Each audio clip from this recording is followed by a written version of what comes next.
শ্রী বৈষ্ণবীয় তন্ত্রসারে গীতা মাহাত্ম্য। ওং নমো ভগবতে বাসুদেবায়। শৌনক উবাচ গীতায়াশ্চৈব মাহাত্ম্যং যথাবৎ সুত মে বদ পুরা নারায়ণ ক্ষেত্রে বেশেন মুনিনোদিতম। অর্থাৎ শৌনক ঋষি বললেন, হে সুত, পুরাকালে নারায়ণ ক্ষেত্রে মহামুনি বেশ কথিত গীতা মাহাত্ম্য আমাকে বলুন।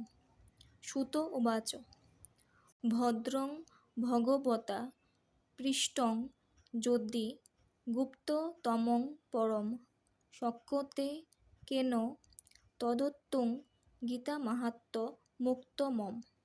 অর্থাৎ সুত গোস্বামী বললেন, হে ভগবান, আপনি উত্তম জিজ্ঞাসা করেছেন। যা পরম গোপনীয়তম সেই উত্তম গীতা মাহাত্ম্য কে বলতে সমর্থ? কৃষ্ণ জানাতি বৈ সম্যক কিঞ্চিৎ কুন্তীসুত ফলম বেশ বা বেশপুত্র যা যাজ্ঞবল্ক হথ মৈথিল। অর্থাৎ শ্রীকৃষ্ণই তা সম্যকভাবে জানেন। কুন্তীপুত্র অর্জুন তার কিঞ্চিৎ ফল জানেন, আর ব্যাসদেব, শুকদেব, যাজ্ঞবল্ক ও রাজর্ষি জনক তারাও কিছু কিছু জ্ঞাত আছেন। অন্যে শ্রবণত শ্রুতা লেশং সংকীর্তয়ন্তি চ তস্মাৎ কিঞ্চিদ্বদামত্র বেশ শেষান্যয়া শ্রুতম। অর্থাৎ এছাড়া অন্যেরা পরম্পরা ধারায় শ্রবণ করে তার লেশমাত্র কীর্তন করে থাকেন। আমি ব্যাসদেবের কাছে যেইভাবে শ্রবণ করেছি তারই কিঞ্চিৎ এখানে বলছি।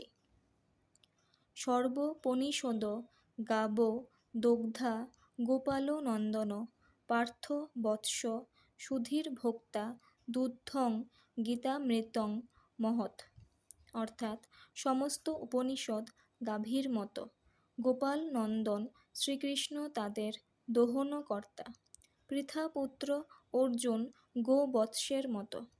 এই গীতামৃত পরম উৎকৃষ্ট দুধের মতো এবং সুখী ব্যক্তিরা এর আস্বাদনকারী।